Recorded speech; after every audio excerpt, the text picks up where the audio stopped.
তো নির্বাচনের তফসিল দিতে যাচ্ছে, ধরেন এই ডিসেম্বরের সেকেন্ড সপ্তাহে যে কোনো দিন, তো হয়তো শিডিউল ঘোষণা করতেও পারে, কিন্তু নির্বাচন হবে কিনা এই ধোঁয়াশাটা কিন্তু রয়ে গেছে। কেন ধোঁয়াশাটা আপনার কাছে কেন মনে হচ্ছে? বিষয়টা হচ্ছে নির্বাচন, একটা নিরপেক্ষ নির্বাচন করতে গেলে সকল স্টেক হোল্ডারের কোঅপারেশন লাগে, যেমন ইলেকশন সরকার, ইলেকশন কমিশন, রাজনৈতিক দল, প্রশাসন, আইনশৃঙ্খলা বাহিনী এবং ভোটার, সবার কিন্তু কোঅপারেশন লাগে। ডক্টর মোহাম্মদ ইউনূসের পক্ষে টকশো করেছি, তার জন্য তার ব্যাপারে যখন 6 তলা হাঁটায় তোলে, কেউ তার পক্ষে লেখা ছাপে। আমাদের এখানে বলেছেন? হ্যাঁ, বলেছি হয়তো। তারপরে আপনি ছোট পত্রিকা কালবেলা, তখন ওখানে তার পক্ষে আমি রিপোর্ট লিখেছি। টক শোতে করা হয়, কারণ আমি ইউনূসকে জাতীয় সম্পদ মনে করতাম। অবশ্যই। হ্যাঁ, কিন্তু উনি সরকারে নেওয়ার পরে দেশটাকে ফোকলা করে ফেলছে, এই দেশটাকে চালানো অসম্ভব করে তুলেছে আমার কাছে মনে হয়। সুতরাং উনি তো এখন নির্বাচন দিয়ে উনি বিদায় নিলে বাঁচে, নির্বাচিত সরকার না আসা পর্যন্ত। সেই নির্বাচনটা কি মনে যে বাঁচে, সেই নির্বাচনটা হবে কিনা এটা নিয়ে সন্দেহ আছে। বললাম তো, কোনো স্টেক হোল্ডার সব তো ঠিক নাই। আর বিশেষ করে আমি বলবো যে এই যে ইসলামিক দলগুলো যে জোটবদ্ধ হয়েছে, ইসলামিক দল ইতিমধ্যে কালচার পর্যন্ত চেঞ্জ করা শুরু করছে। যাত্রা হবে না, গণসংগীত হবে না, নাচ গান বন্ধ। আপনার ছোটবেলায় যাত্রা দেখেছি না, রাজ্যের যাত্রা দেখেছি না, মাজার 200 ভেঙে দিছে। হ্যাঁ, লালন গীতি, ফকির গীতি, এগুলো হবে না। তো দেশটা কোথায় যাচ্ছে বোঝাই যায়, দেশটা কোথায় যাচ্ছে। আমরা কি অন্ধকার যুগে ইতিমধ্যেই ঢোকা শুরু করে দিছি? তো এরা যদি ধরেন ক্ষমতায় কোনো কারণে, তারা তো মনে করতেছে ক্ষমতায় যাবে, এটা হলো আমাদের কোনো গ্রাউন্ড আপনারা দেখছেন যে তারা যে ক্ষমতা যাবে বলে দাবি করছে বা মনে করে, তারা তাদের বিভিন্ন বক্তব্যে তারা প্রতিফলন করেন, সেটা কিভাবে আসলে? কোনো সম্ভাবনা নাই। একটাই উদাহরণ হচ্ছে বিএনপি 111 সহ 17 বছর ক্ষমতায় নেই, কিন্তু এই নির্যাতন, গুম, খুন, মামলা ধমলা, আয়নাঘর, কত কিছু করছে। আপনি বলেন তো কটা লোক বিএনপির থেকে যোগ দিছে আওয়ামী লীগে? আপনি খুঁজেই পাবেন না। এখন ভোটের সময় এই বিএনপি তো জামাতের চেয়ে ভোট বেশি, এতে তো কোনো সন্দেহ নাই। এই ভোটগুলো ঠিক বিএনপির বাক্সে পড়বে। এই জন্যেই বিএনপি আগে যে নিরপেক্ষ নির্বাচন করে একবার জামাতে ইসলাম 1টা সিট পাইছে, আর একবার 3টে সিট পাইছে, এবার নেই 10টা পাবে, নাই 15টা পাবে। ইসলামিক দলগুলো আছে, এবার তো আবার আরপিও আছে, যার যার প্রতীকে তার নির্বাচন করতে হবে। তো ইসলামিক আন্দোলন বাংলাদেশ তো কোনো সিট পাবে না, কারণ আগেও হয় নাই। তাদের ভোট আছে, 10,000 20,000 ভোট আছে, কিন্তু সিট পাওয়ার তো কোনো সম্ভাবনা নাই। কিন্তু যেটা হবে যে ডক্টর মোহাম্মদ ইউনূস, 5 বছর আগের অবস্থা, কিন্তু এরপরে যে পরিবর্তন হলো, এখন বলেন যেটা বলা হয় যে এখন 4 কোটি তরুণ ভোটার আছে। ভোটারগুলো কোথায়? ভোটারগুলো কিন্তু আপনার পরিবারের, আমার পরিবারের ভোটারগুলো, বাইরে না। বাইরে কিন্তু 80% লোক গ্রামে বাস করে।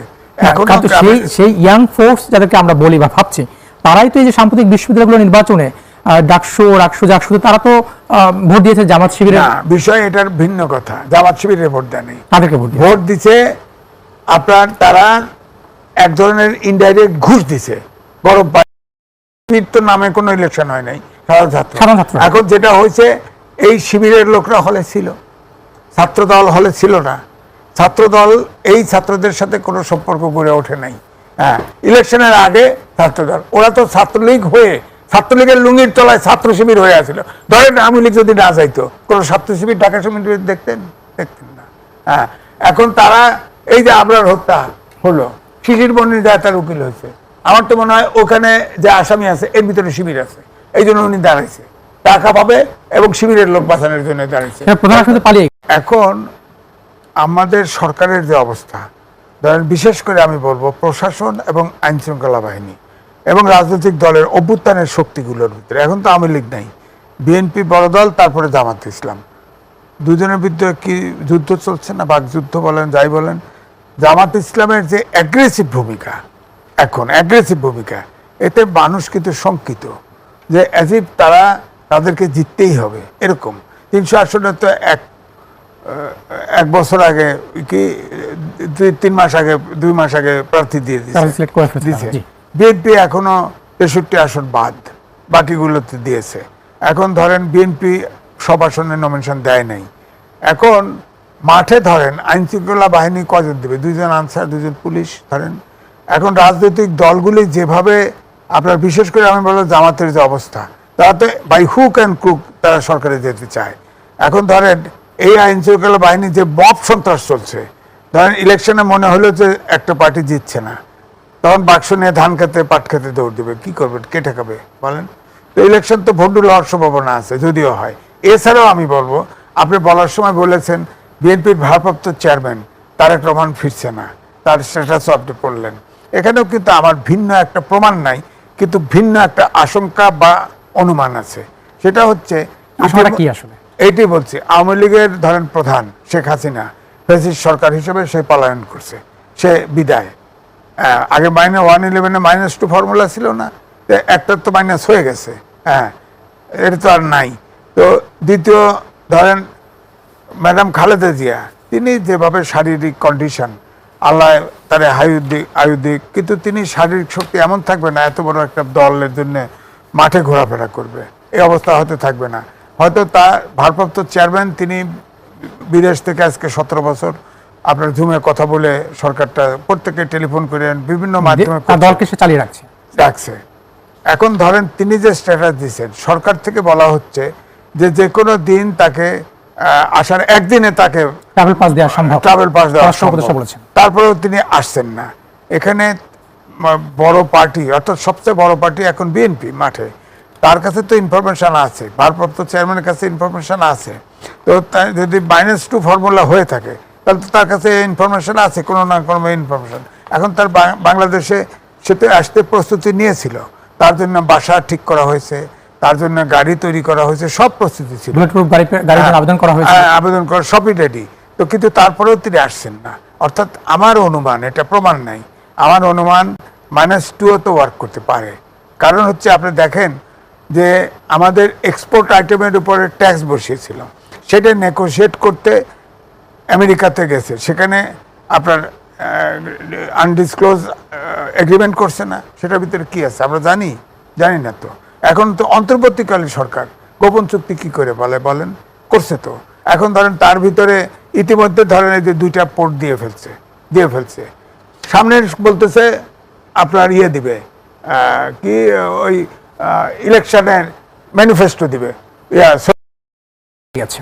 প্রধান আসামি তো পালিয়ে গেছে, সেটা ভিন্ন কথা, পালিয়ে যায়, জেল ভেঙে পালিয়ে যায়, যেতেই পারে, সেটা ভিন্ন কথা।